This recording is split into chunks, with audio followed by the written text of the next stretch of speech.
નમસ્કાર મિત્રો, આપણે આવી ગયા છે લાઈવ મોહનથાળ કેમ્પના મેડિકલ કેમ્પમાં અને અહીંયા બેનશ્રી છે તો એમને પૂછીએ કે કેવી સેવા ચાલી રહી છે અહીંયા. જય અંબે. કેવી સેવા ચાલી રહી છે અહીંયા?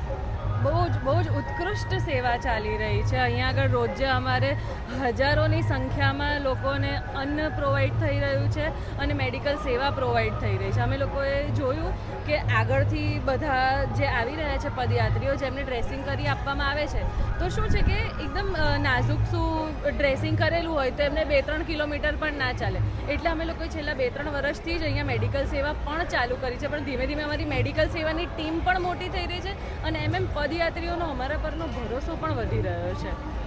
ઇવન 2 ડૉક્ટર્સ પણ છે અને અમને લોકોને ટ્રેનિંગ પણ આપી છે. આખા વર્ષ દરમિયાન અમને ટ્રેનિંગ આપે કે તમારે ડ્રેસિંગ કેવી રીતે કરવાનું, કે 1-2 જણા એવા હતા કે જેને મસાજ એવું થયું હોય. રેર એવા કેસીસ આવતા હોય છે.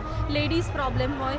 એક નાનો છોકરો આવ્યો હતો કે જે બાઇક ઉપર જતો તેના પપ્પા સાથે પણ પડી ગયો અને એને હાથમાં ક્રેક પડી, તો એને પણ અમે સરસ રીતે ડ્રેસિંગ કરી આપ્યું, પાટો બાંધી આપ્યો અને પછી એ ટોયસ પણ રાખીએ છીએ. ઇવન અમે નાના છોકરા ખુશ થઈ જાય. નાના છોકરાઓને પગે ફોલ્લા પડતા હોય, હવે એ લોકોને મોટા રડી પડે છે તો નાનાને તો ડ્રેસિંગ કરતાં કેટલું દુઃખ થાય.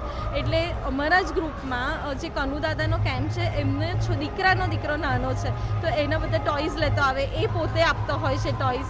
એવી રીતે જે નાની નાની વસ્તુઓ હોય એનું ધ્યાન રાખવાનો પ્રયત્ન કરી રહ્યા છે અત્યારે અમે, કારણ કે ભક્તો, માતાજી આટલી ભક્તોની સેવા કરે છે તો આપણાથી જે થઈ શકે એ લોકો માટે કરી શકીએ. ખૂબ ખૂબ ધન્યવાદ બેનશ્રીનું. જોઈ શકો છો કેટલું સલાહનીય કામ ચાલી રહ્યું છે અહીંયા. અસ્તુ.